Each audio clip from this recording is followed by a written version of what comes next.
How to practice Chopin's Opus 10 No. 1 Etude.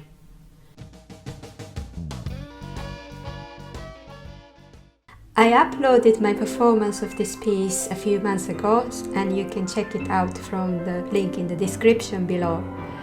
This is one of the most difficult studies by Chopin. It's sometimes called the Waterfall study. I don't know who gave the nickname, but faced with something like this you feel.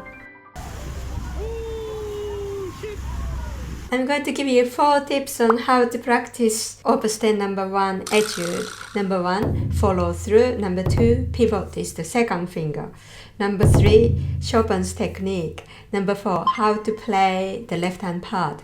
I'm going to go through one by one, so make sure to watch until the end of the video. This is something Shunaro talks a lot in his book. If you watch tennis players serving, they would never stop like this halfway through, but they would follow through, like whoosh. I don't know, I don't play tennis. But anyway, you do the same when you practice. Don't stop halfway through. But drop the whole weight of the arm into the keys. The finger stroke should be completely followed through. I would practice slowly, lifting my fingers high for strength. Keep the hand loose. Use gravity with supported fingers. Imagine the key bed is right down there, instead of stopping here. Tip number 2, the pivot is the second finger.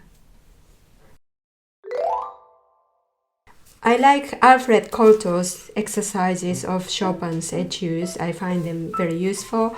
Going through these exercises take a long time, and it requires a lot of patience and concentration, and it can be boring, but a lot of important things are boring.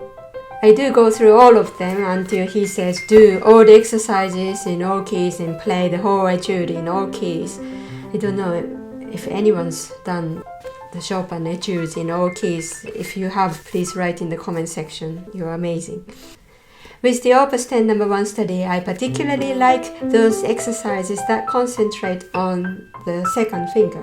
Chopin himself says that the pivot is the index finger, which divides the hand in half when it spreads open. If you train your index finger, the second finger, to go to the right places, you eliminate a lot of mistakes and improve your accuracy.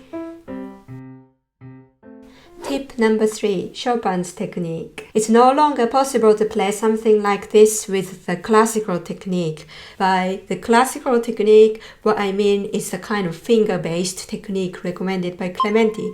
Clementi required his students to have a coin on the back of the hand, and the object of the practice was not to drop that coin, keeping the hands very still. Sometimes they even placed a glass of wine on the back of the hand, and they boasted, I managed to play the piano without spilling the glass of wine. Chopin would spill the wine all over the place because he would use the rotation of the hand.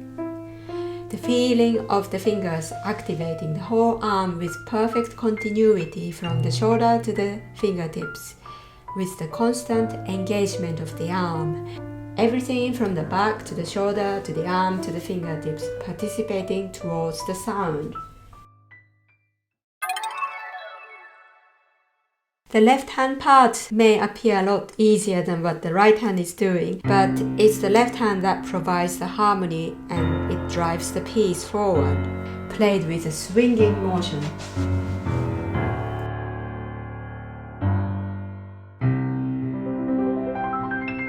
Feel everything is coming out of the bass. It's like the force that pulls the planet into the right path. I hope this video has been helpful. First of all, we talked about not stopping the movement halfway through, but actually the finger movement is completely followed through. And then we talked about the pivot is the second finger. If you train your second finger to go to the right places, you improve on your accuracy. And then we took a look at Chopin's technique using rotation movement. Finally, we said it's the left hand that drives the piece forward. And we'll see you next time. Bye!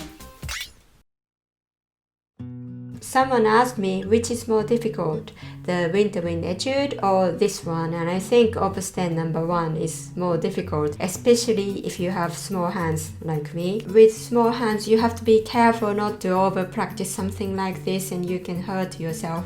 It's like going to a party with high-heeled shoes and you would calculate in advance how many steps you've got, how many steps you can walk in advance. I'm sure you do that.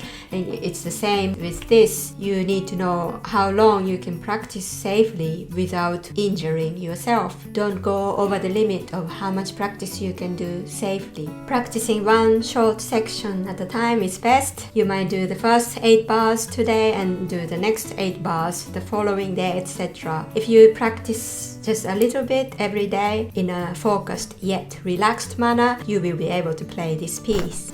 Great things are not done by impulse, but by a series of small things brought together.